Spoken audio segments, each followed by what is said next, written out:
was when I called Rudd when he was using it for the first time. Uh-huh. And his wife is in the background heckling him because she's like, he's been at this for 3 hours and he still can't catch fish. She's like, he sucks. Rudd can't do the forward-facing sonar. Yeah. That's funny. Yeah, it was totally funny. No Chris today. It's at Disneyland or something, right? He is. I think he's going to be up. He's with all the grandkids. And wait, weren't we like 10 seconds ago, like a long time ago? 10 seconds ago, a long time ago. You're live now. Oh, geez. I had no idea. yeah. We're live. All right. Yeah. You're looking at me. You got to look at the camera. Yeah, I'm so confused now with Raphie sitting right there. Yeah, we just. All right, so should I just sit here and talk to you like this, Rick? Now that we have a new setup, weird. this is going to be great. It's going to be confusing. All right, well, we got a great show for you today. Or we think we do. We'll see. We're rolling the dice. We're going to mix it up a little bit because our guests today are short on time because, as you know, they've got their show, The Aggressively Average Anglers.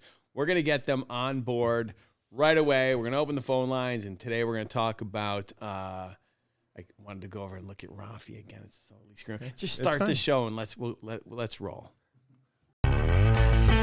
Guys, it's me. I'm back. What's up, party people? We're like, Max, come on.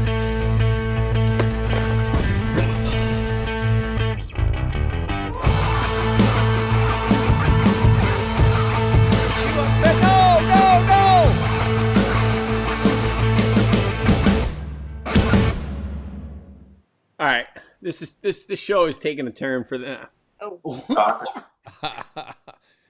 What's going on, everyone? Welcome to another episode of Monster Bass Live. We got a great show for you today. We're coming to you live from the new, I don't know, new for me, new for you. Newly That's right. painted Raphie's in the new room. We basically took over my son's guest house, my son's house, because now he's at college, and we're having it redone and painted and set up so that this can be new Monster Bass field office. Yeah, my camera is going to be a little bit higher once we get everything set up, so that's going to be fine. Yeah, but we got a great show for you today. Our guests today are the Aggressively Average Anglers. Before we bring them on, you got to stop looking at me. Before we bring them on, did you bring your net? I didn't.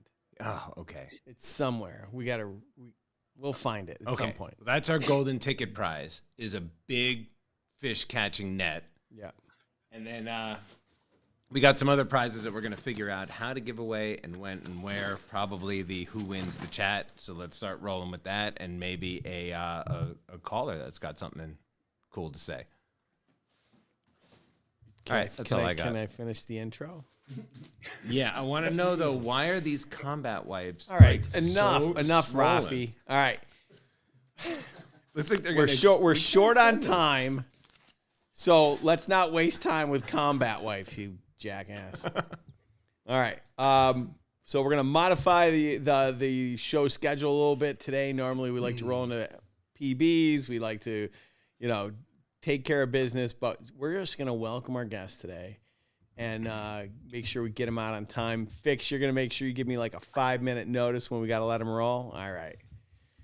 So these guys are friends of the show. They haven't been on in a while. So let's just get them on screen. Let's give a big warm welcome to the Aggressively Average Anglers. What's going on, guys? What's up? How you guys doing? Doing great, man. Thanks for having us. Yeah. Thanks for being on the show. It's been a while.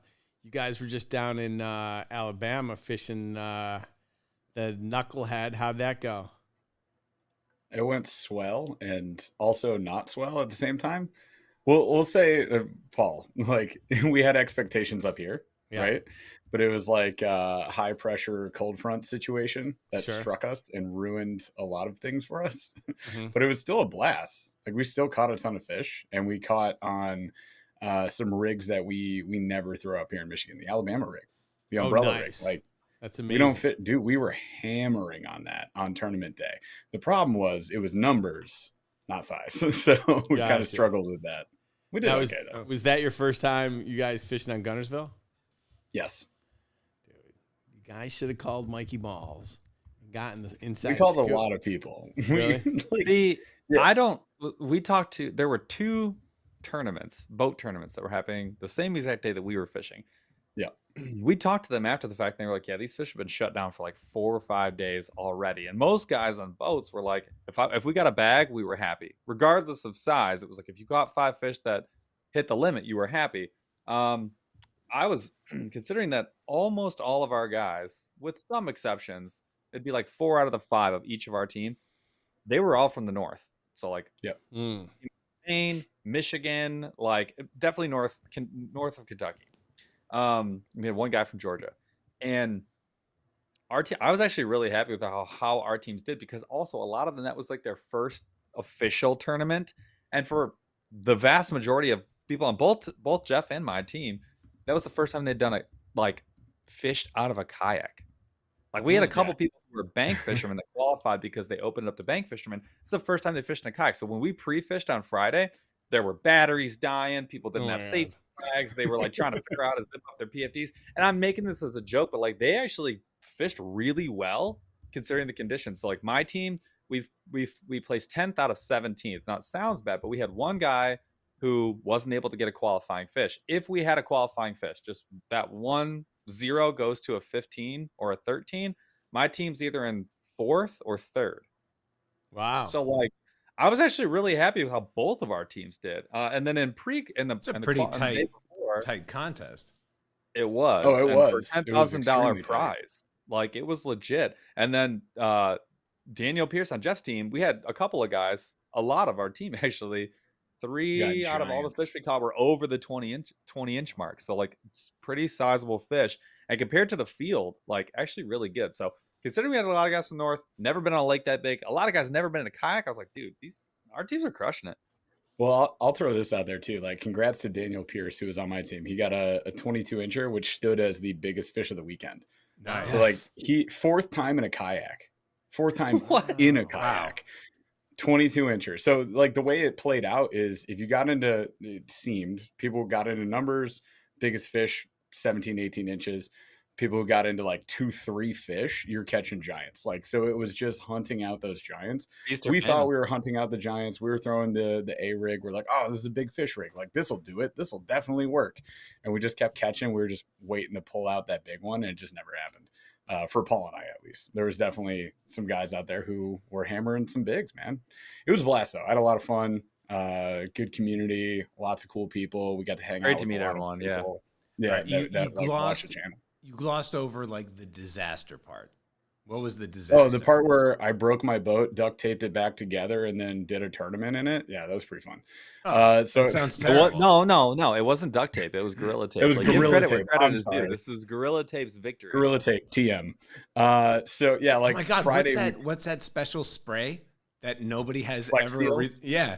We actually had a guy use Flex Seal because he had a hole in his boat and almost drowned himself the day before. So I'm telling you, when I tell you, first time in a kayak for a lot of people, or like first time fishing, like everything that could have happened happened. It was unreal. Okay, so he and I quote, he goes, I was puckered up all the way back to shore. He found out he had 4 inches of water in his kayak, and he's trying to paddle back. Ooh. And then he Flex Sealed and he epoxied it. But yeah, like sure did.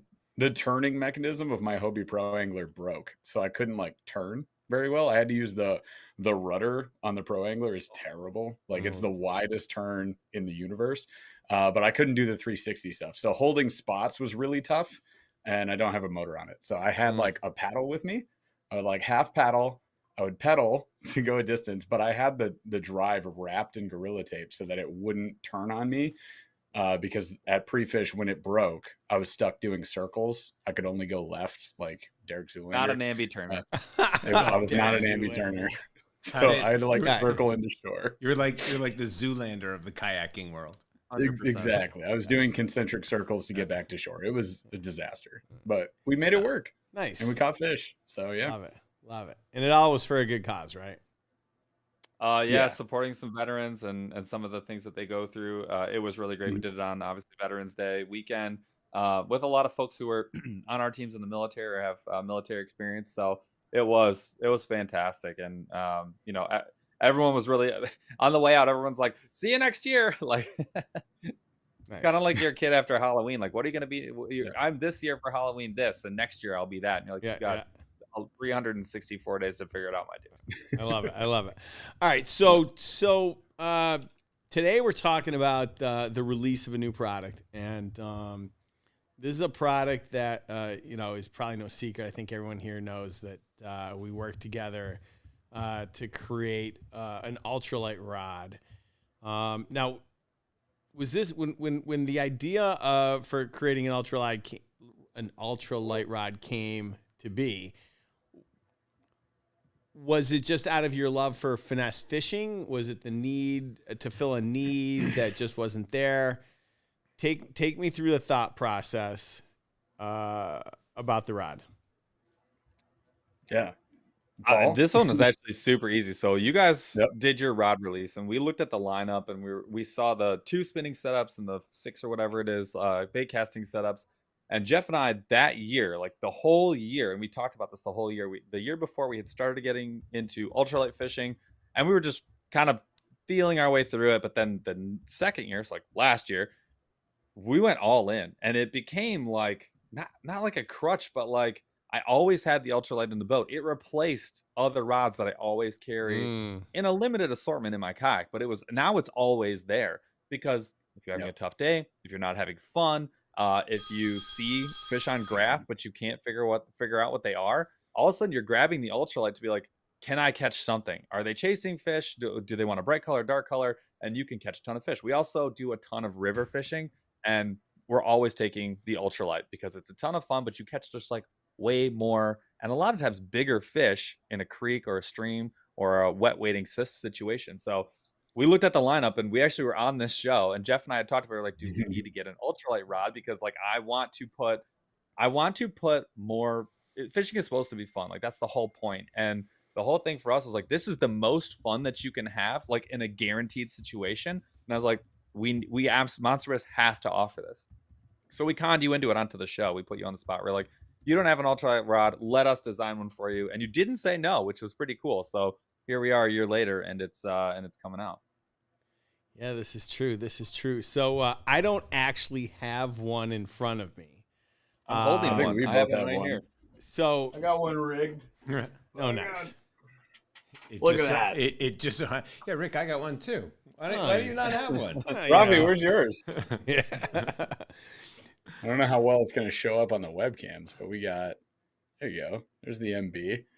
Oh, can I get to it in the office here? Oh my gosh, there's the Aggressively Average Anglers logo right there. So close. It's not happening. Logo, maybe. Sort of. Nah, not really. It's the lighting. It shows up like garbage on webcam. All right, so I mean, it does no justice, but we made videos about it, and Paul just did a longer version that should be on the channel here pretty soon, and we've done some shorts. But on your channel and our channel as well. So take me through. All right, we can do one of two things. We designed this in conjunction with Will Stewart, who helped us design the lunker sticks, the first round, and we worked with him on this as well. Do we want to get him on the phone and talk about this? Because I'd love to learn more about what the design process looked like, how you guys gave him feedback, and that, so that we can go through it and give the audience an opportunity to hear more about that. So. Yeah, you want to try and get him on the phone, Raphie? Yeah, I'm gonna try and connect to him. But also, like, while we're waiting, so we're not just sitting around listening to the phone ring.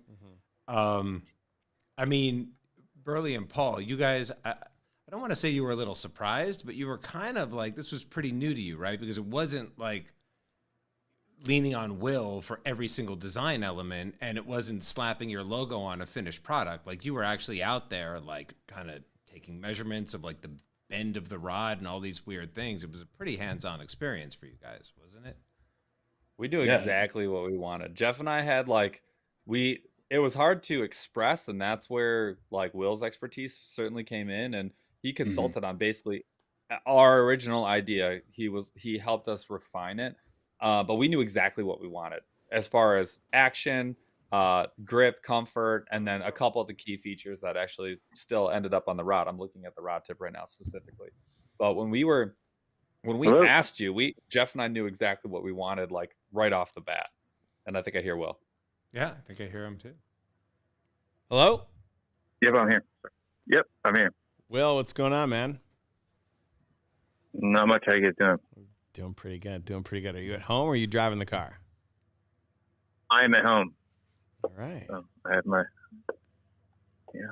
Love it. Well, thanks for coming on the show. We're talking about the ultralight rod, and we were going to have the guys kind of walk through the process with you that we went through and what it took to design this rod, because it wasn't like we just took a factory blank and slapped a bunch of logos on it.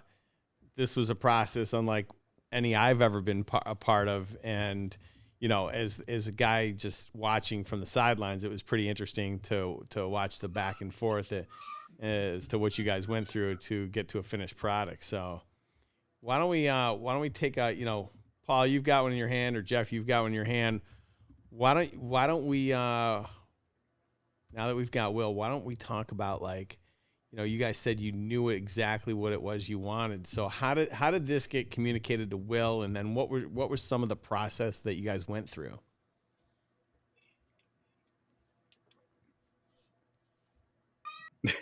Paul.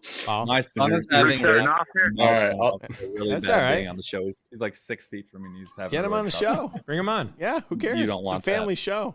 Let's see if that rod works. Reel him in. Yeah, you'll find out.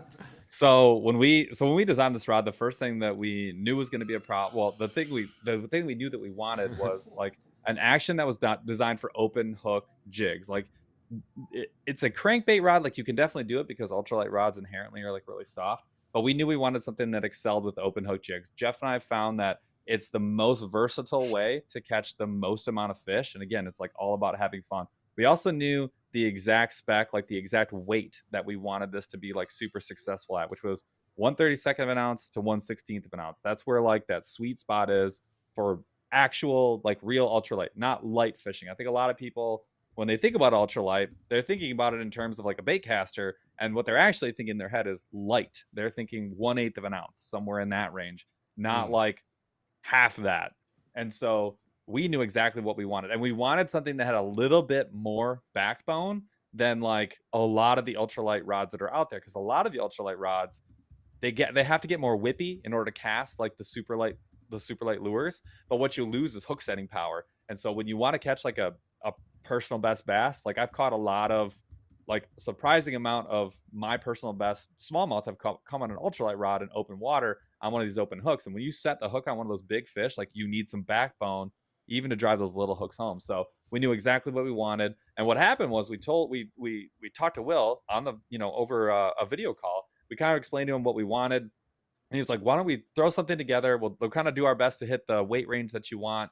And then he sent us over a blank, and we waited, for everything to get put together for a blank. He sent it over. Jeff and I took it out to test, and we were like, it was like 15% heavier than like stiffer, faster than what we wanted. And we were like, how do we get that dialed? And that's where things got kind of crazy. So then we were like, well, what's the best way to communicate, like how to slow the rod down like a little bit, like make it a little bit more moderate than what it currently is, without going too far. And that was like, I didn't know how to communicate that. I thought I had no idea. And then Will was like, idiot, stop doing it the way you're doing it. This is useless for me and the factory. Could you please speak like an adult? And so he like gave us really clear guidelines and like, here's how you communicate what you need. So then I screwed it up like 3 times. And eventually this was like the most serendipitous thing. I shot him an email.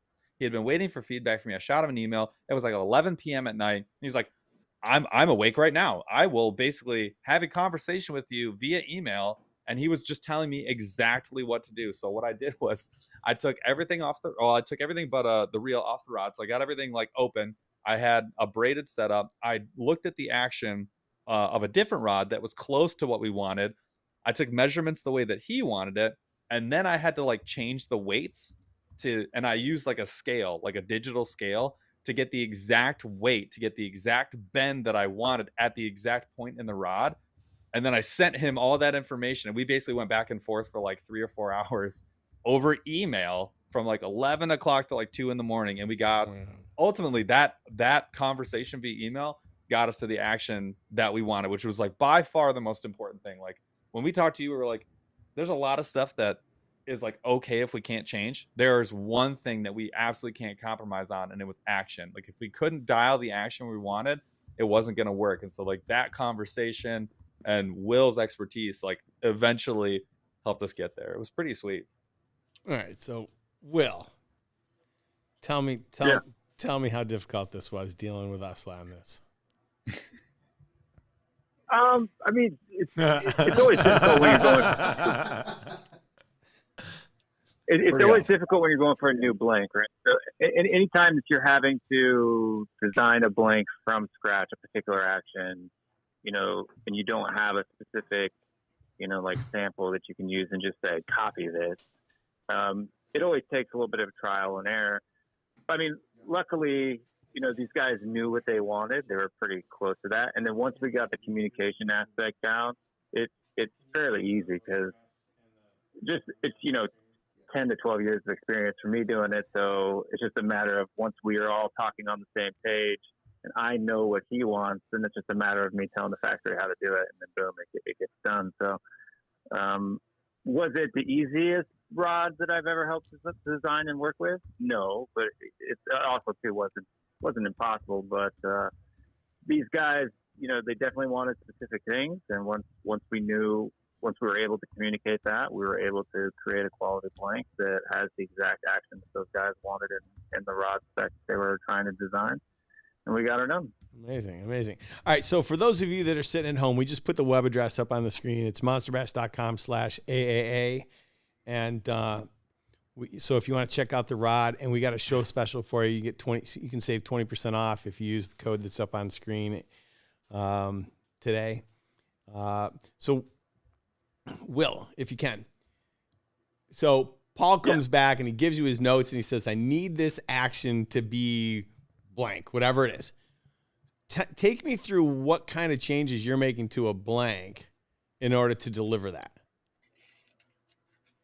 Yeah, so basically what you're doing is so as a rod, like the rod will say 40 ton or it'll say 30 ton or it'll say 50 ton, but it's not that throughout the entire rod, right? So rods aren't built with one single tonnage from butt to tip, right?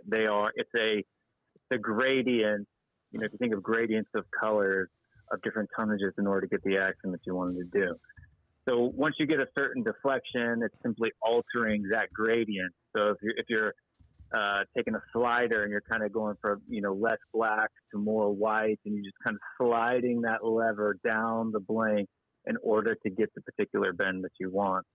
So your average guy, the angler, they know what they want in a rod and how they want to perform, but they don't necessarily understand the technical aspect of how that blank is designed, constructed, and all of those things.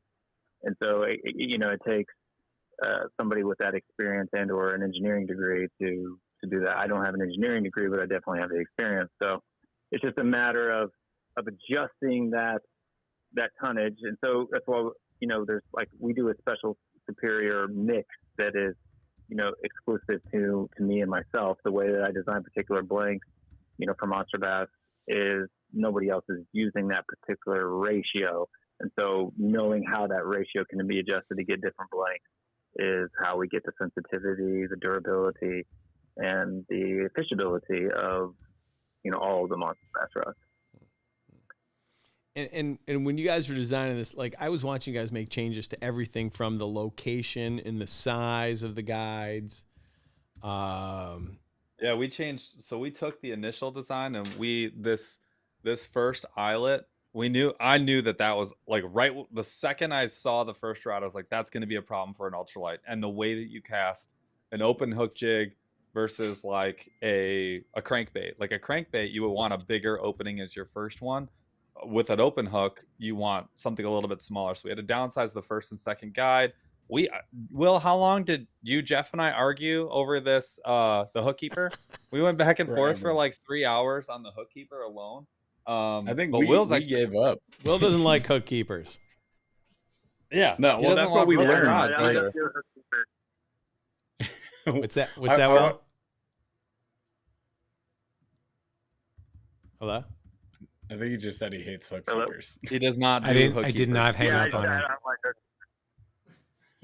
Yeah, because I thought the Japanese market doesn't like hook keepers, right? They want everything off it that's going to take away potentially from sensitivity.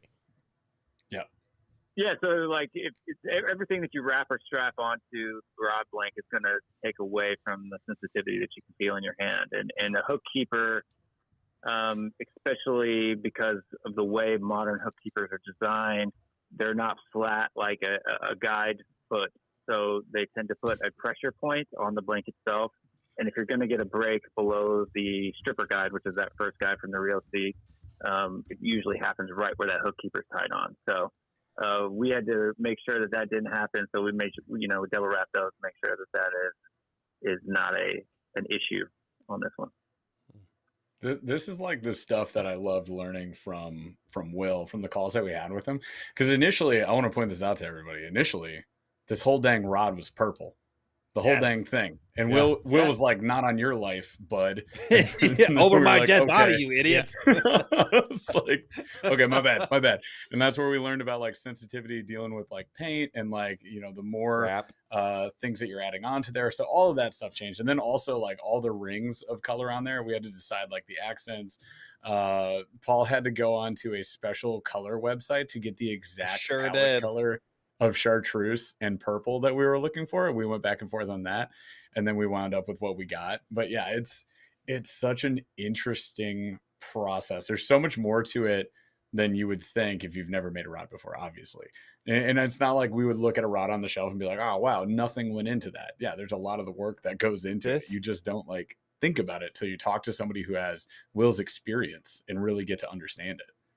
There we go. There's the logo. So good, dude. The color scheme on this thing is so slick. Like it's the all black. It's like the Vader rod with all this, like with the purple accents.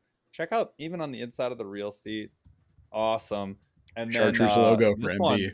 This is the one right here. This was there it is. And it doesn't show up just because of the lighting, but dude, it looks so pretty slick. good. Like this thing looks freaking awesome.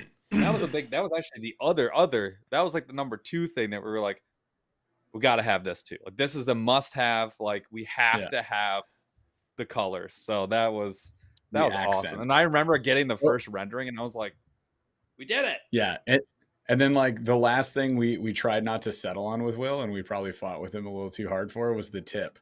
So the tip being chartreuse just the tip, nothing else. That's the only thing we got away with painting. So if you guys are familiar with ice fishing, like a lot of times in ice fishing, you're going to use like a highlighted tip for the rod. Tons and tons of rods out there do it, and it's just a sensitivity bite. So along with having high vis braid, for example, as your backer on your spinning reel for this setup, you're going to have that chartreuse tip. So when you get a bite, you get those sensitive bites from maybe potentially a little fish, or like just fish that are a little more finicky. They give you a little sensitive bite. Like you can see that, so you know exactly what to do. Other benefit, like when we were talking about weighting, we love throwing like chartreuse jigs or white jigs or whatever. Like the purpose of that is you can kind of see it just disappear when it gets sipped up by a fish, so you know when to set the hook. So yeah, it was one of the things that we wanted. I know Will was like, bro, stop painting this rod, but we wound up where we wound up, and it still functions really well. So that's really good. Yeah, nice. What other talk to me about the split grip. It looks awfully small to me. We shortened that. Okay. That was after the first iteration that we got back was a longer butt section there. And we were comparing it to a few different rods, other brands that we've enjoyed over the years for ultralight. And we were also considering a couple of things, kayak fishing, as well as wading in close quarters. So if you got a choked out river, choked out creek, like you don't want more than 6 feet, even potentially shorter. The reason it's not longer than 6 feet is for creek fishing essentially. But as far as like kayak fishing, whenever you have that longer butt section, like you're just constantly hitting yourself, hitting your life jacket, hitting your seat of the kayak. So kayak fishermen especially love the shorter section of that rod. So that makes a big difference. But yeah, the first one we got a bit long, and we noticed right away out on the water, we were like, oh, like we got to trim this. It was that and the overall length. So you're losing the fishability, the fishing section of the rod. You're losing some of that length to the butt. So when you get a 6-foot rod, but 9 or 10 inches of it is all in the butt section, weird sentence, but still factual. Yeah. By shortening it, we gave the fishing section exactly what we wanted, because I knew how much Mhm. of actual fishing, like fishable fishing rod I wanted, and that's how we got to that magic number. Yep. Amazing. Well, I think we should give a shout out to Marty Lawson. Marty Lawson just bought one of these rods.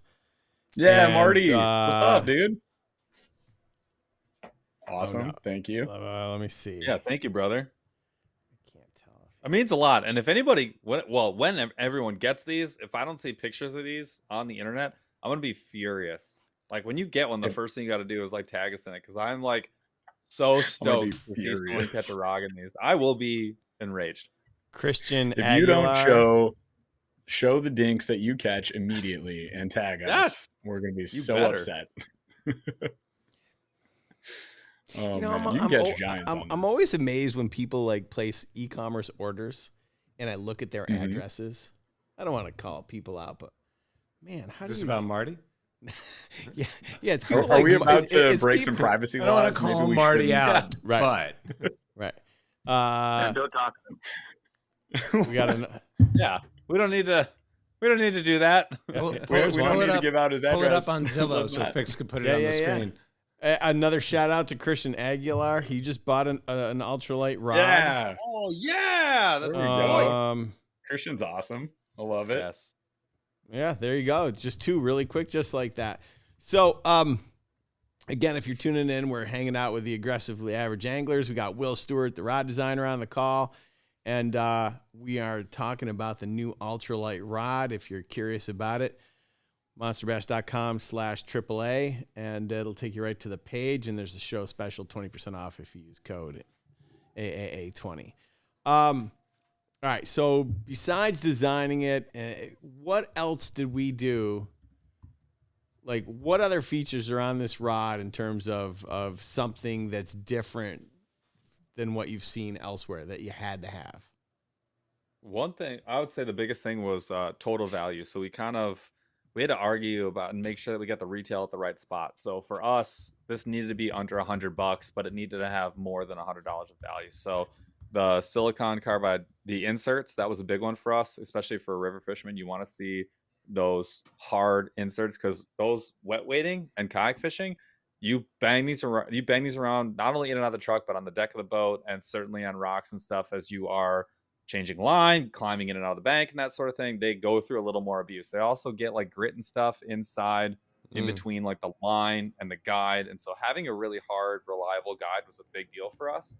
So that was a huge one. Having Fuji kind of be the baseline for a lot of this was really important too. Something that, one, people are used to, but two, is really reliable, super high quality. Also on both the guides and the grip. The other thing too that we were pleasantly surprised about, I put a 1,000 size rod on this to get the balance point, and I don't have my reel on it right now, but the balance point is actually a little bit closer, and this just happened to work out like perfectly when we designed it, but it would have been a point of contention for us. See how Jeff has his finger on like a little bit behind that screw nut, that locking nut that screws down. Usually they're a little bit more towards the rod tip section. When you have them back towards the reel seat, the balance point of an ultralight rod, what you actually get is a lot of control, like more feeling of control over the entire rod. And you're doing these, like, especially in the stream, you're doing these like little dink and dunk casts. Like sometimes you're just like pitching and flipping with these really micro lures. Like you don't feel the rod load all the time when you're throwing 1/64th of an ounce or 1/32nd of an ounce. So having that amount of control over the rod, because the balance point's like closer to your wrist, actually is like super nice on an ultralight rod. So those are some of the things that were like, I mean, we're just worked out great. Cork grip, getting that for under $90 or for under $100, it's huge. Stuff like and that, also like all that. The locking nut too. Like typically under $100, even sometimes like $200 rods, which frustrates us to no end. You get like that just stock basic locking nut for your plastic, seat. little grippy plastic piece of trash at the top. Looks horrible. So this matches the rest of the lunker stick lineup, which is really cool. So it's got that really nice locking nut above the reel seat, and this is like that reel is locked down. It's not moving at all. But it matters because like this is how you hold a fishing rod. 99% of people are grabbing a fishing rod with like that neck of the reel in between either here or here. And so you're actually holding most of the rod like right here. So this actually is like supposed to be the most comfortable part of the rod. No one fishes like this. Like it just doesn't happen where the whole reel is right here. It just doesn't happen. So this is nice. You're getting the palm of your hand is resting right here. Then all of your fingers and where the sensitivity is, it's all right here. And that's why this Fuji reel seat you guys made a great choice, because it is one of the most comfortable ones out there. I made no choices. Will made a great choice. Yeah. Okay, Raphie, you saw that, made a right? choice. Yeah, I mean, Sure. Raphie, you saw that, right? And like you guys said, the balance point didn't happen by happenstance. That was intentional. That's the way all rods should be built. That's the way I have them set them up all the time. So, and that's why you use different components. You know the weight of the blank. You know how much those components are going to weigh, and you know where that balance point should come out. So that's just an automatic default for me on any of the routes that I design. That balance point is as close to the real tail as possible. So. And that's why that was going to be my biggest point of concern. Like when you designed that without telling me, you gave me anxiety that I didn't need, because I was so worried about having to try and give feedback on that part of it that I was like, well, thank God this thing worked out perfectly. And we get actually one of the questions we get by far the most often, even before this rod went on sale, was what reel should I use for this rod?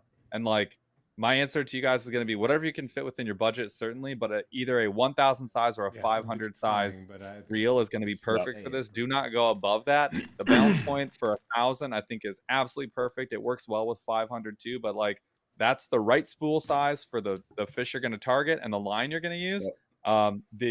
Especially for this size guide, this is all designed to work with a 500 size or 1,000 size reel at the upper end. So if you guys are looking, that's what you need to be looking for. Okay. I just wanted to comment for everybody that's blowing up my phone. The phone lines are open, asking me while I'm here. Call in and ask these guys for questions. I also want to say thank you to T-Rex. T-Rex actually ordered 2 of the rods. Nice. Mike Barton. Thank you. He just ordered 1. Corey True. As a thank you, maybe we should send T-Rex the super bloated, puffy combat wipes. I don't know why. Like, could these go very bad? suspect. No, they sent me What cases. makes them They don't go good. So they Like, we're at sea level. This shouldn't happen. open it up. Allegedly. Yeah. Looking at it. Will, did we miss anything in terms of what went into the design or anything about the blank? Because it's a 30-ton blank. It's some part of the broad blank because it's a gradient from what I just learned. What else? So the majority of it you're going to have from the butt end of the butt section to probably about the first stripper guide is probably going to be consistently about 30 tons, and then it'll get lower as it goes up, and that's because that's how you get flex.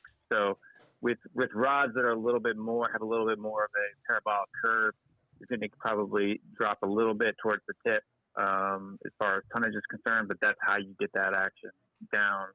At 30 ton, you don't have to do a lot because 30 ton is pretty pliable. So you may drop down 2 to 4 tons, so maybe down to 28, maybe down to 26 at the very, very tip. Depends on how soft it is. But for the most part, it pretty much stays the same around that point, but it's just a matter of shifting that gradient and where you get to. And that's the way that all rods are made in practice. But we do it a special mixture. Like I said, we run a spine of 30 all the way to the tip, but it's mixed in with a 28 and 26. So you still get the sensitivity of a 30 ton all the way to the tip. But you get that durability and action that you need out of those lower tonnages to get the bend or the particular, power that you want out of that rod. So it's a special mix that's exclusive to me. So I can't give away all my secrets on air. But that's what makes them special. They're far more sensitive when you compare them to other 30-ton rods. Like if you were to take another 30-ton rod from another brand and compare them side by side, you'll find that that ones that come from monster bass are a little bit more sensitive, probably get 20 to 30% more sensitive than other rods at that same tonnage rating. Amazing. I love that. Why don't we got a couple guys on the line. Why don't we take a call and see what they have to say? All right, here's someone who has not called in for a while. I need to be very careful with my fingers. Why? Because he's been hanging up on I've been hanging up on all of our callers, and so now nobody's calling in because they're just afraid that I'm going to hang up on them. So I need to be really careful. No, this I wasn't isn't sure if it was related to the no. This is not related to a butt to tip to grip conversation or whatever you guys have been talking about. I've been tuning you out because it sounds weird. Okay, cool. Oh yeah, we sound weird. Go ahead, caller. You got questions about the butt to tip to grip? There he is. Yeah, I watch your channel quite a bit. This is T-Rex. What's No, up, I T-Rex? just wanted to comment that I really love the color scheme on it. I actually ordered one for me and one for my wife because I'm trying to get her into fishing, and she always complains about the fishing poles being too heavy, and she doesn't like it. She wants a shorter one, so I actually ordered one of those for her. Amazing. So I get That's tired of awesome, sitting on a boat, man. not fishing. So good. Heck yeah. We're gonna be so Wow. happy. That's what the Yeah, rod's you for. guys- If we want to get people into You fishing. guys do. Yeah, you guys did a great job on it. It looks really well, and I'm very impressed. Thanks. Thank you. Mostly Will, and then Paul, Yeah. and then me, and then Rick somewhere, and then Raphie, I guess. In mostly that me. order. Thanks, man. Really appreciate that. So how you been, T-Rex? Good, just staying busy, fishing. Took the boat out on Monday. Had a little dink festival. Does that have to do with, is that on the boat or under the boat? The Dink Fest. How's all around the boat Carnival. because I was by myself, so I have it was, Dinkfest on my own. you know. I also have Dinkfest by myself all the time. How's your dog? Yeah. My dog is actually very, very well. Good. He's doing great. What happened to his dog? But for some reason, my neighbor's not talking to me. So What What happened? I still Ask think your that was what dog. happened. But Yeah, we don't know. Well, T-Rex, do you want to share the story instead of me while you're You don't have listening to. to the thing that I'll tell happened to him. you? I'll try to make it quick. I wasn't on the show last week because, or listened to the show because I was actually at the vet. Somebody poisoned my German Shepherd, and I believe that it's my neighbor 2 houses down because me and him got into it, and then all of a sudden, the next day, my dog's sick. So I can't prove nothing. I watched my cameras and everything. I didn't see nothing, but Damn. Sorry, man. That's grounds for I vendetta. take her out. Yeah. Well, Jeez, I have to man. behave because, my wife don't want me to end up in jail. Well, we don't want you to I end up mean- in jail either. And at so. 52, Don't get I caught. really don't want to end up in jail. Yeah. Well, Oh man. most people's been dead, and mine consists of me driving my 4-wheel drive through the house. Jeez. Or standing in my front yard throwing a lure at him, hitting him with the great big Ragnar around his neck, get him a little piercing. Right on. That'll do it. That's That'll do not it. a little piercing. Hey, That's a Ragnar. Is that Ragnar? Learn a lesson. You realize these are public documented threats, right? Well, as long as he doesn't I don't do care. those specific things. Promises, baby. It's all good. So, All right. but yeah, I'm not a violent person. I'm not a violent person anyway, but Not it yet. just pisses me off that somebody would get mad because my dog barked at him. Yeah. Yeah, So, that's but whatever. ridiculous. Don't be a suspect person, and dogs won't bark at you. Yeah. Yeah. There you go. I You don't know know what? that That's- Right? seems a lot like actually a really him true. problem. Like, I don't get barked at. Nice. That'll get burnt yet. Yeah. Well, not out of the house anyway. Am I right, Paul? High five. Yeah, exactly. I just carry All steak right, in my all right. pockets. Oh my goodness. I have a lot better things I could spend $800 on instead of a vet bill. Yeah, gas station slot machines. Yeah. All right, T-Rex, listen, man. Hey, I actually did hit the gas station this morning. Yeah, let me get off here before Raphie hangs up on me. Yeah, but, I was trying Rick, to I save did you. want to let you know since I haven't had before I haven't had a chance to talk to you, but while I was at the U.S. Open, I actually had one of the pros pick up one of your rods that I had a jerk bait tied to, and he really liked it. Nice. So just wanted to pass that along. Appreciate that, man. So, all right. Well, you guys have a good one. And Jeff, Paul, thanks for coming on. Raphie, Rick, you all have a great day. And if I don't talk to you guys, have a great Thanksgiving. Yeah, happy holidays Happy to Thanksgiving. you. Thanks, man. Hey, You thanks too. for your support of the rod. Yep. Appreciate you. All right, who else we got? We got about 4 minutes before we got to roll these guys. They got to be a quick talker. Hey, guys. Who's this? Oh, it's Marty the Party. I can tell already. Marty. Marty, you got 3 minutes. Yeah. Hey, being that these guys got to leave, I've seen some stuff in the chat. They're asking about the specs on the rod. Like, what's the recommended pound test for fluorocarbon? And then I want to know what reel do you guys pair with that right now?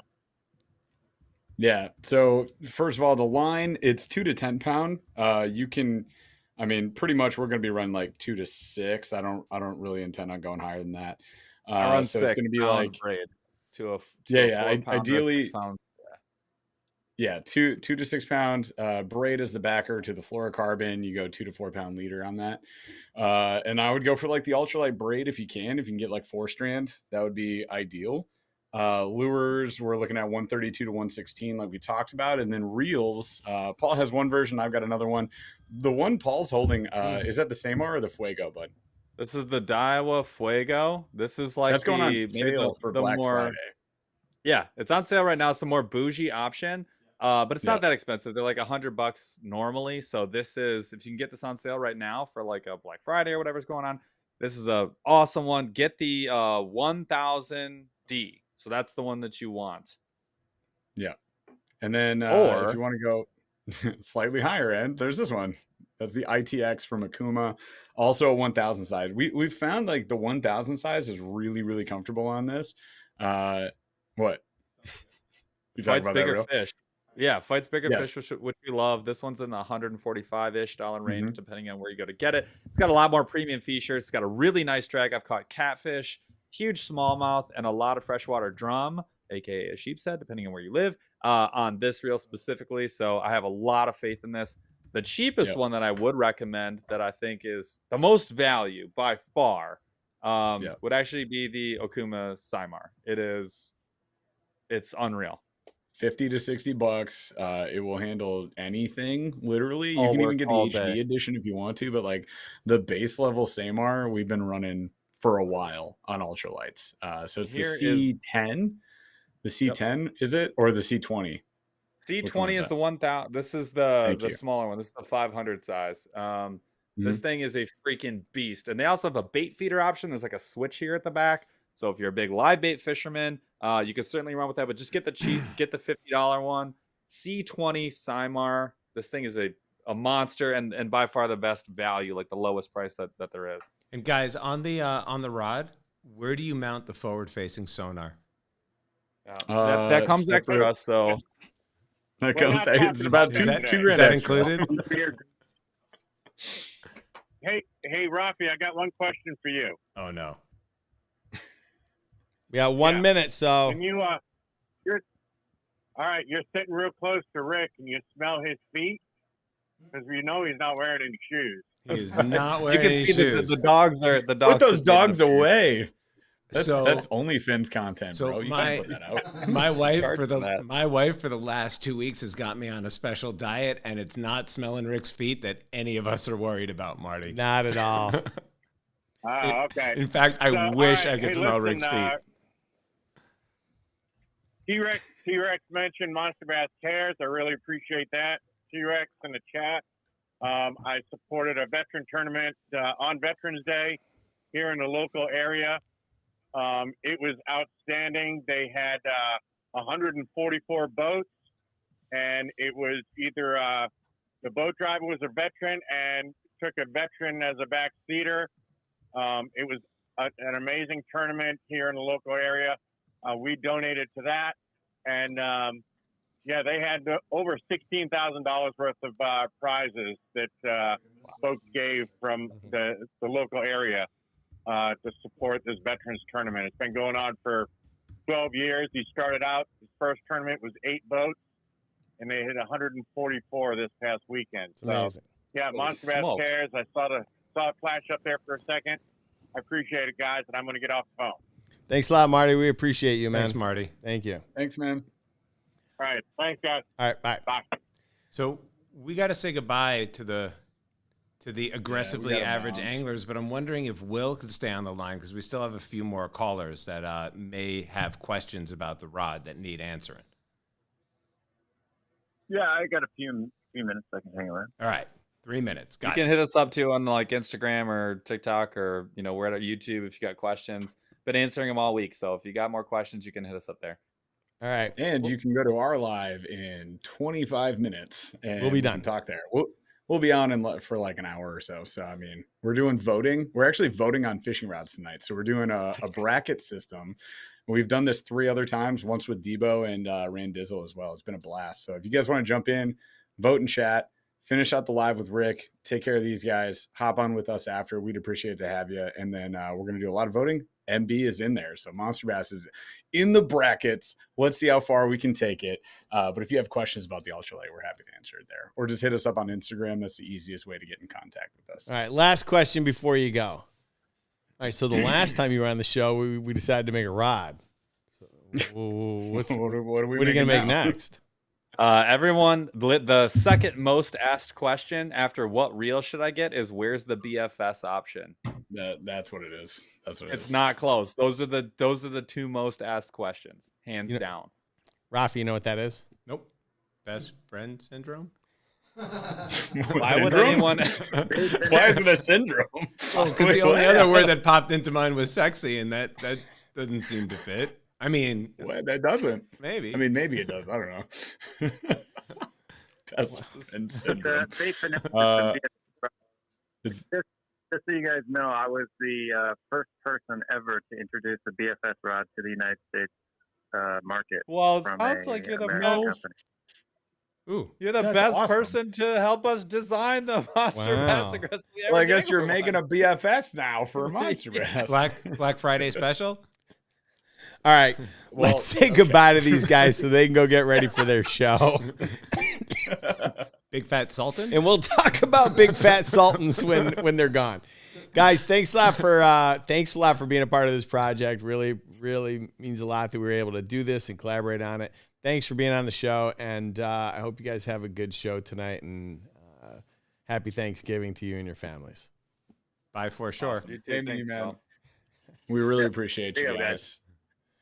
All right, guys. See you, Will. Thanks, guys. All right. Bye. We'll see ya. Later. All right. Finally. Will. Oh, God. Will, can you school us on BFS? Yeah, so bait finesse system is basically it's a Japanese style of fishing that basically uses a bait casting reel and rod for finesse applications. And it's not like you would use a normal, like a spinning rod or anything like that. It's for kind of the way that the Japanese have designed that system is specifically for cover fishing with lighter tackle. So small rubber jigs, stuff that weighs anywhere from a 32nd of an ounce up to probably, 3/16 of an ounce, small rubber jig fishing, micro Texas rigs, stuff like that.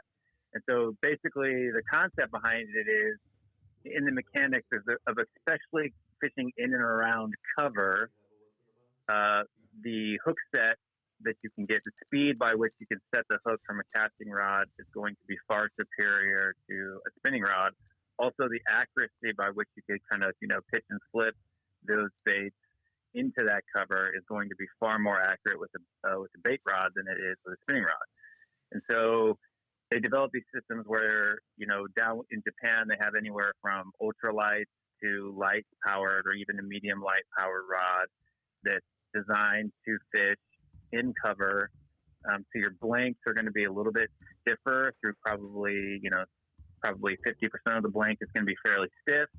And then you're going to get into a tip section. When I first started designing rods in the United States market, it was kind of a foreign concept. So I kind of had to do a little bit of a hybrid rod for the first one into that particular market. But now that it's starting to become more popular, there's more and more brands that are starting to come out with them. There's still a lot of techniques and stuff like that the U.S. market isn't even aware of. There's a lot of rod technologies where you can get into solid tips. So the tip, normally a rod is, kind of a cylinder. It's hollow on the inside. But you can get a lot stiffer butt sections if you do a solid tip. And that's where they roll that graphite almost like a pencil. And it's completely solid all the way through. But you can get a lot smaller diameters. So you can really get a lot of softness in that tip, but also have a really small taper that allows you to keep the sensitivity and the power to be able to pull fish out of cover. And it hasn't even really been tapped. But luckily, me coming from the Asian market in rod design, I've been aware of bait finesse systems and been designing bait finesse rods since 2013, 2014. So I don't think there's a single rod designer in the United States that knows as much about bait finesse as I do. If I could toot my own horn a little bit there. All right. Well, we've got a caller that wants to challenge you on bait finesse systems. So let's keep Will for these next two calls, and then let's let Will go, because I think we've taken enough time out of his day, and it's late in the day. So I think we need to keep Will for the next one call. Okay. And we could probably take the other call, just you and I. Okay. Sounds good. All right, go ahead. You're on Go the for air. it. Hi guys, my name's Cassandra. I was just calling to, say that rod that, Will helped make was, really good. That's, me and my husband have been looking for a rod, ultralight rod for a while, just because the bass fishing in SoCal isn't so great right now. Sure. What was the length of that rod? I missed that. Yeah, one I when just you guys looked were up on talking about it. screen. Jared, are you able to put that on the screen still or no? The web address and the code, or not? Yeah, go to the other screen. There you go. We got mystery guest 1 and 2. There you go. It's monsterbass.com/AAA. And then the code is AAA20, and that'll save you 20%. Okay, awesome. Yeah. And then also, speaking of the BFS, my husband has a BFS rod and he absolutely loves it. So I think it would be a great idea if you guys, came out with a BFS rod as well. Well, it sounds to me like you're going to need to. Real. All right. I don't think Will's into it. Well, Will's definitely into it. So yeah, go there's ahead. a lot of different price points that you can do, that we can get into. I think a lot of BFS rods tend to be really high, Really? at a really high price point. They don't need to be though. There's different things that we can do. It is definitely a niche segment, but it's definitely one that I think is going to be growing in popularity. I personally love it. I think that bait finesse fishing, especially small rubber jigs, I'd rather throw at like a 16th ounce, small rubber jig that I tied myself, because there's not a lot of quality ones on the market than a Senko. I can catch more fish fishing a tiny little jig than anybody could ever catch on a Senko. Okay. I mean, it's an absolute, as far as numbers are concerned, size-wise, it's not going to be a huge thing. But from the rod size of things, we could definitely do one at pretty much any price point that we want to do. So, Okay, so super for high quality. Will, for average everyone that's sitting at home, that's like, all right, bait finesse system. Can someone just dumb it down for me so that I understand? Because it's more than just fishing some small bait, because I've got an ultralight rod. So what's the difference between an ultralight rod and this and what we're talking about now? Yeah, so you're using a bait caster, right, rather than a spinning reel. So think of it how you set the hook on the spinning rod, right? You pretty much have to raise your entire arm up to set the hook, right? So, if your arm is holding the rod out in front of you perpendicular to your body, in order to really set that hook well, you have to kind of raise your entire arm up to, 90 degrees. But with a bait casting rod, when you get that initial bite, you can literally just flip the wrist and you're immediately setting the hook on that fish. So there are some differences when it comes to, skipping under docks or pitching and flipping into cover. You can be a lot more accurate with a bait caster than you can with a spinning reel. It takes a lot more skill to be as accurate with a spinning reel as you can be with a bait caster. So also too, bait finesse isn't super finesse. It's almost kind of like power finesse, right? So you're not using 2 to 4 pound test line. You're using, 8 to 10 pound test. But you're doing it with smaller baits. And in order to have a smaller bait, you need to have softer and lighter powered rods in order to be able to cast those effectively and accurately. So, you can't really throw 8-ounce jigs with a, medium powered casting rod.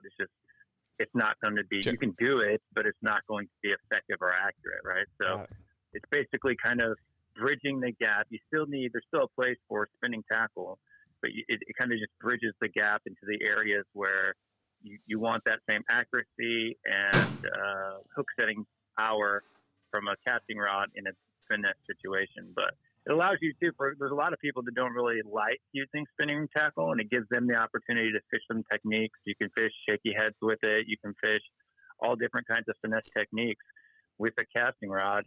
And it's more fun for people that really enjoy, fishing with a casting rod too. All right. Love it. Hey, Cassandra. Yeah.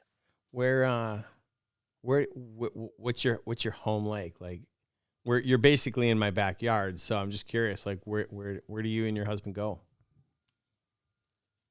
So we live in the Riverside County area. So like we'll fish Fulmore. Every once in a while we'll do Diamond Valley. With a lot of the rain that we had, unfortunately, since we're bank fishermen, the reservoir had rise, which is really good, but it left it where it was nothing but weeds for, bank fishermen. And we like to go to Lake Gregory and Jinx. My son, he's 9. He loves going to Jinx because he's the pan fisherman. Sure. So, of course, he has fun there. I love it. I love that. But those are our main lakes. Yeah. Well, that's amazing. Well, thanks for calling in. I really appreciate it. And I want to give her one of the prizes. I think you should. All right. So, Cassandra, was this your first time calling in?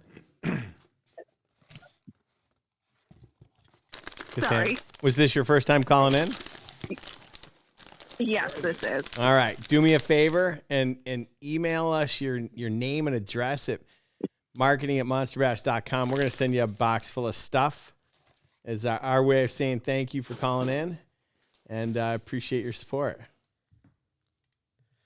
Awesome. Thank you, guys. I hope you guys have a great, Thanksgiving. And right now we're getting a lot of rain. So if you're getting the rain, yeah, stay dry. We sure are. We are too. Representing the Inland Empire. Yeah. Oh, yeah. The weather can never make up its mind. That's right. All right. Have a great day. All right. You too. Bye. Bye-bye. All right. And then, Will. I noticed that there were some people in the comments that were asking what was like a economical bait finesse type of a reel. I think the cheapest one right now is going to be like your Team Lose Pro SP, and that's got a shallow spool. So any bait casting reel that's got a shallow spool is going to give you the best, options for bait finesse fishing. Love that. Dropping knowledge everywhere you go. All right. Should we? Well, I want to say thank you for taking the time to be on the show. I know you're a busy guy, but as always, we appreciate it. It sounds like we're gonna have to go design another rod or two, and I guess we're gonna have to keep that conversation rolling. So maybe at some point even do like a BFS box or something at some point. You never know. I mean, I know nothing about that, but I would love to maybe make something like that happen. So definitely we'll have to have a conversation. So I hope you and your family have a really happy holiday. And thanks for being on the show with us. You too. And hopefully next time I can be on screen. Today my son had soccer practice at the exact same time. So we're multitasking here. Yeah, no worries. Maybe we'll have a whole show on BFS and we'll talk a little bit more about that. So thanks a lot, man, and we will talk with you soon.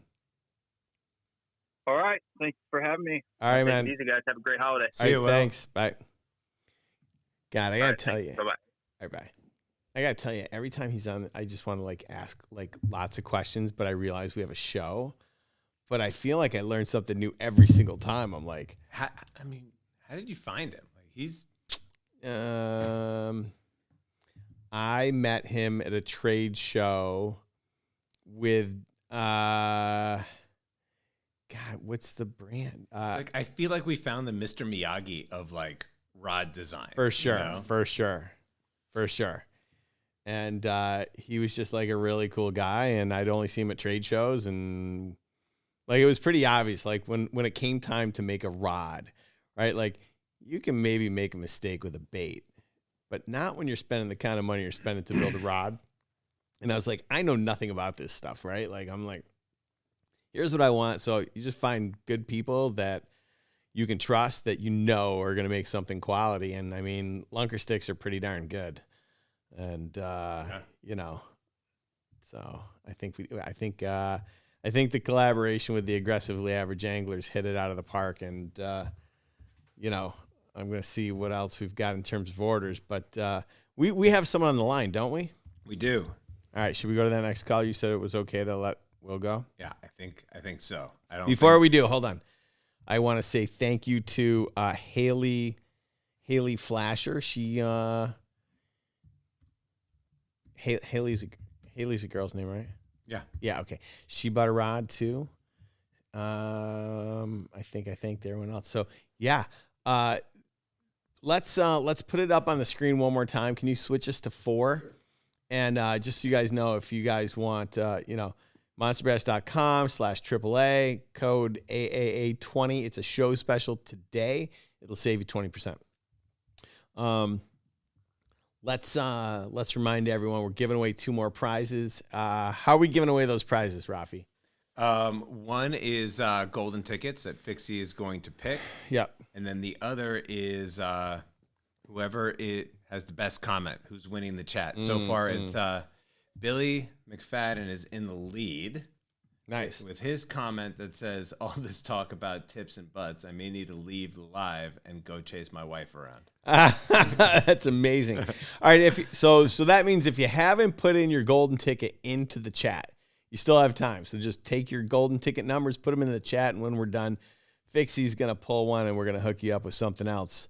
But let's take this next call. All right. Who we got? Who do we got on the line? I don't know. Hello, my people. It is the holiday season. What's up there, boys and girls? What's going on? I know you miss me. I miss you too. Just been busy in Cali. We got rain today. Just want to say, hey. What's happening, Rick? What's up, Raphie? What's up, Raphie, Gambit? AKA Ralphie. Well, not only do we AKA Ralphie, but I introduced him to someone today that gave him a whole new nickname too. Oh yeah, that was not a good one. Yeah, he was calling him Raphie. Yep. Yeah. Literally. Yeah. Before he knew my name. Yeah. Anyway, so how you doing, man? I'm doing okay. My remodeling is all done now, man, for the holidays. Bathroom remodel, kitchen remodel, things getting back slowly to normal. I look up on the board. They got new boards there in front of the forum. I said, I wonder if Rick could tickets to the Eagles' final concert that's going on at the Forum next year. So, they got Steely Dan along with the Eagles. I said, Rick and Raphie's probably going to be going to that concert. So I said, let's call in and see how they're doing. What's up there, guys? Wait a minute. I was at the Forum a week and a half ago. Yeah, Mr. Gambit, why do you think I would go see the Eagles? Is it because I'm white? Well, come on, no, because, I love the Eagles too, man. What No, happens you is, don't. when they say they're never going to tour again, If you like the Eagles, Gambit, you would not have missed the opportunity. They're going to stop, doing the tour thing too. Whatever. Gambit, if you like the Eagles, you would not have missed the opportunity to tell Rick to take it easy. I mean, that just would have popped into your head immediately. Well, see, guys, that's what you got to understand, man. When you like music, good music is good music, man. You got to love good music. When you're in America, we got everything. That's the best part about being in America, the diversity of the music we got here, and it will last forever. Yeah, we have influenced the world. You're not wrong. You're not wrong. I'm actually going to go see Depeche Mode. See Depeche Mode? See, I knew that already. Yeah. See, Are you going to see Depeche Mode? You know about those old groups. They're all coming back right now, man. I'm telling you, I've been seeing some of this stuff up on the board. You ready for you? Back in the 90s, they're going back and touring now. Yeah, and you ready for this? I also Friday, I'm buying tickets. This is gonna date me. Sammy Hagar, Michael Anthony, Jason Bonham, and I don't know who. Oh, Joe Satriani. They're basically going to do like a Van Halen tribute tour all around the country. See, you're confessing to buying the tickets. I already knew. Yeah. You just told me you're buying tickets. I knew you were the guy. Yeah. I knew it. Someone's got to go to the Forum to see Van Halen or the Van Halen tribute. Whatever. I like it. I'm good. Can I ask you, Rick, how much are Depeche Mode tickets? Well, okay. And are you paying retail or do you have a guy? I have a guy. All right, good man. It's gonna cost. No, for how many? So at this time, guys, this is already the holiday season. And the Black Friday stuff is coming, guys. Are you guys ready for all this crazy Black Friday madness that's happening, man? Rick, I know you're sending out emails now, so let the boys know what's going on. Yeah, so I feel like I got the right guy on the phone. So what do you say we pivot for a minute? Do we have other callers on the line or no? Nope, we're good. Okay, great. So let's talk Black Friday, Gambit. Here's the deal. Okay. Okay. I came into a very large quantity I like this. of baits that I need to dump. And by dump, I mean like I got to give them away. I got to make room in my thing. And so by dump, I mean I got a lot of Guggen baits that I'm going to give away or I'm going to sell for like, I don't know, $2-3 a pack. I don't know.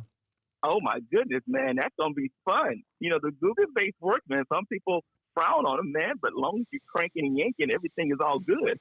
Yeah, I've got another Black Friday, so I'm gonna run some store wide special as well, where you'll save up to 75% store wide.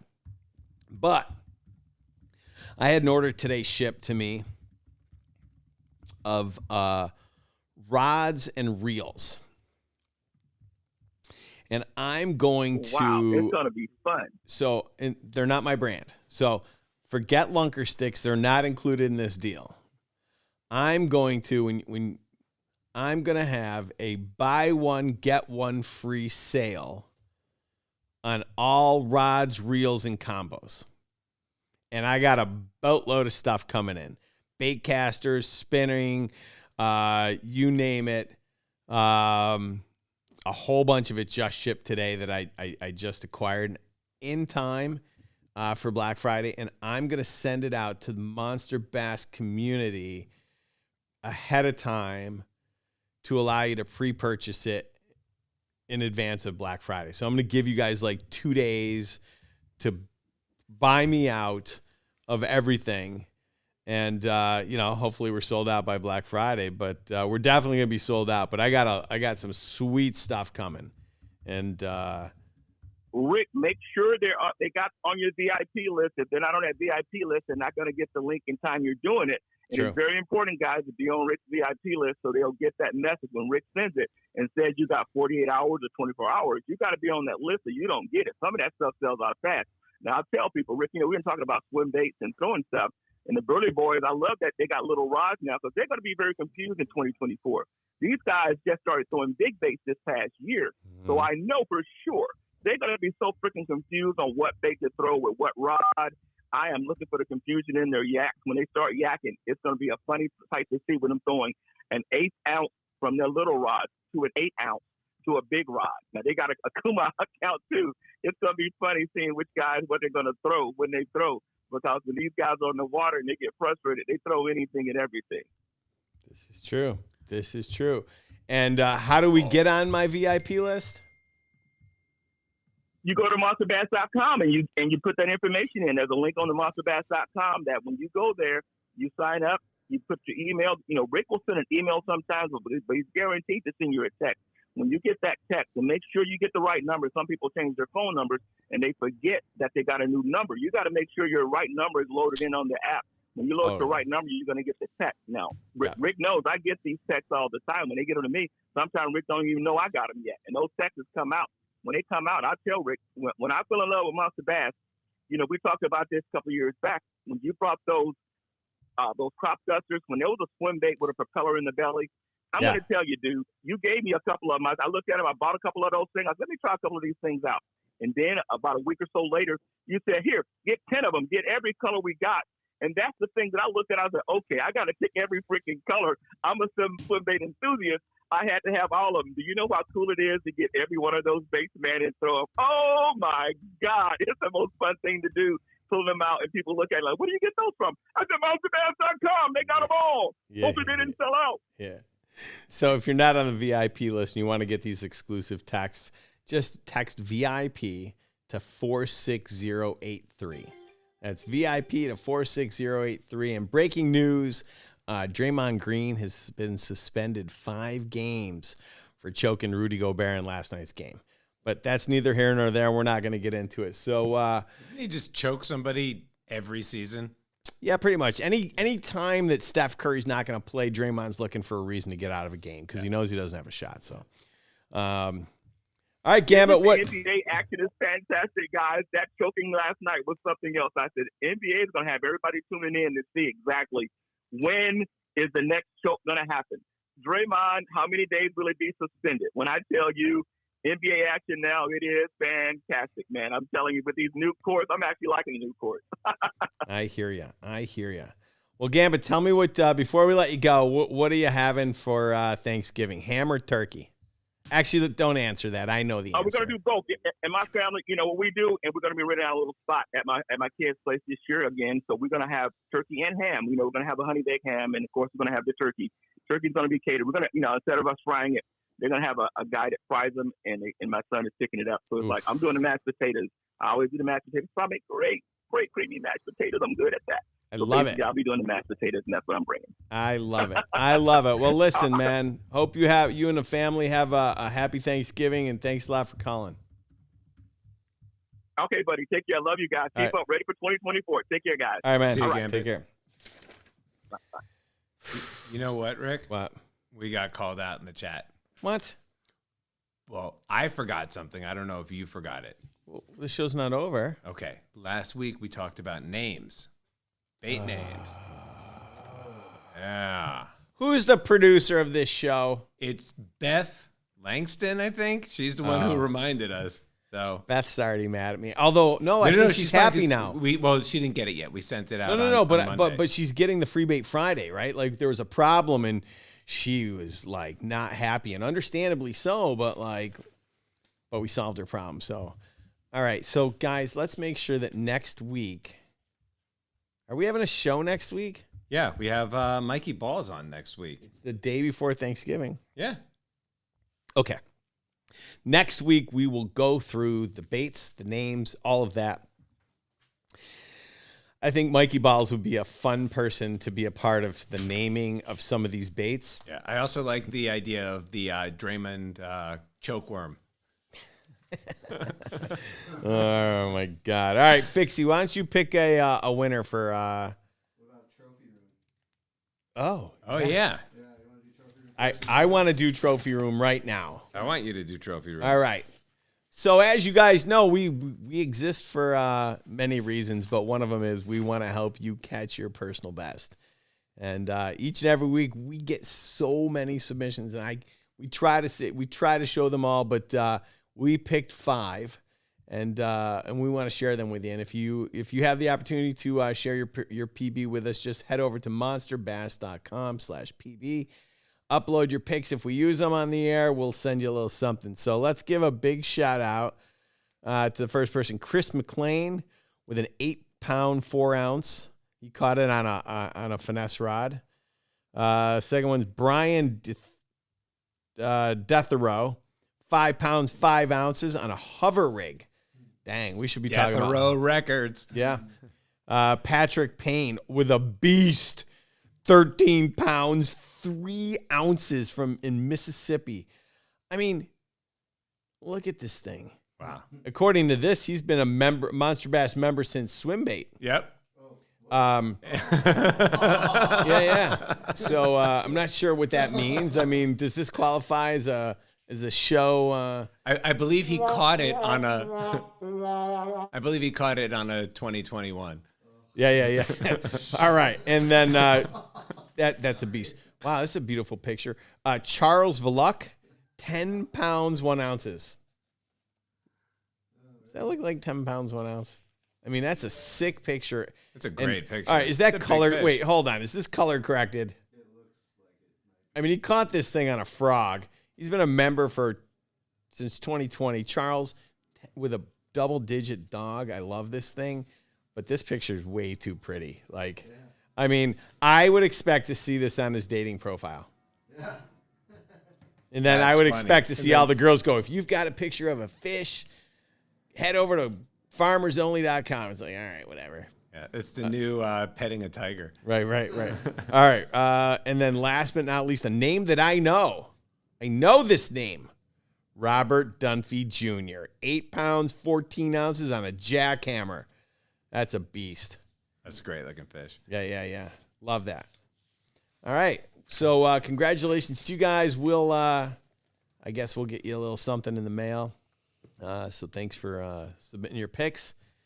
And Jared, you got a winner for us? Yeah, I got one lined up. All right. I chose Lauren Girk. Hopefully I said your name correctly. You had quite a few tickets. Gurky?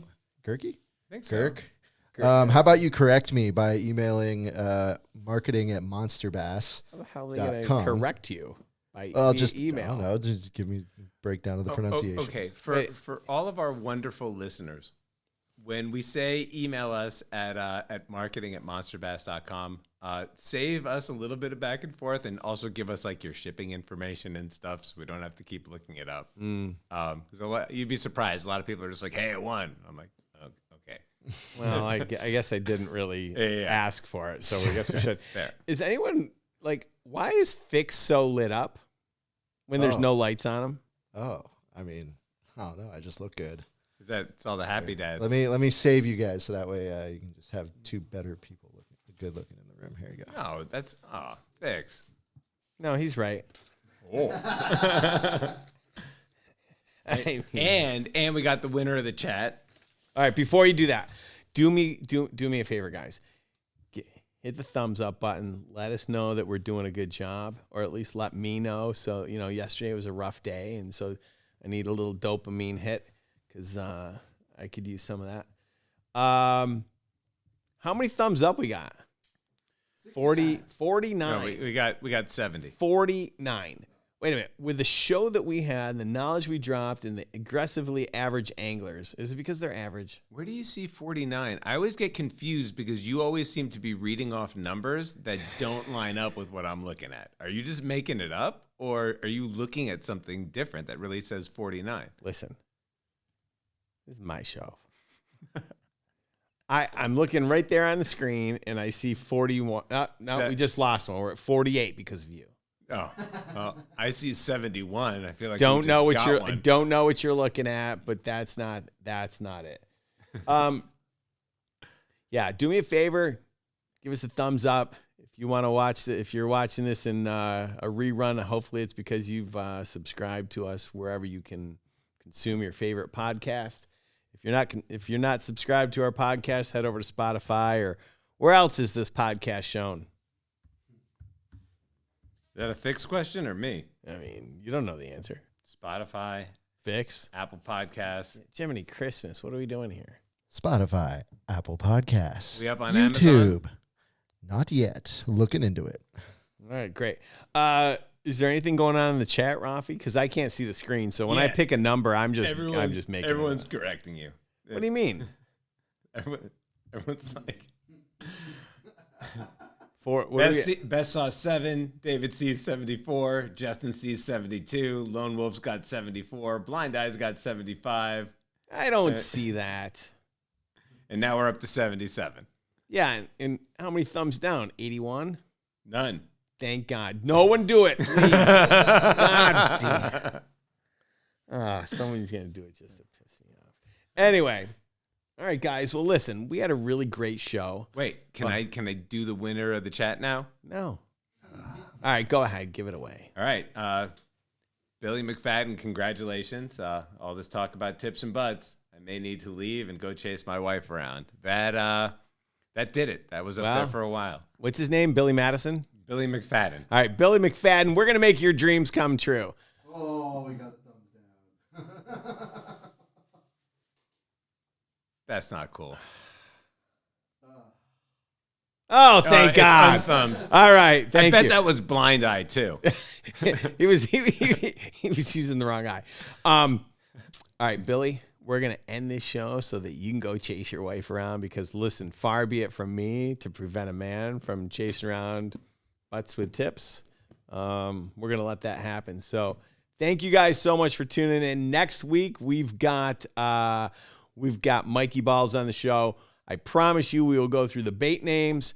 Have a happy Thanksgiving. Hope you and your families have a really great one. Ham or turkey in the comments. Tell me which one, ham or turkey. We'll see you next week. Bye. Sweep the leg. Oh,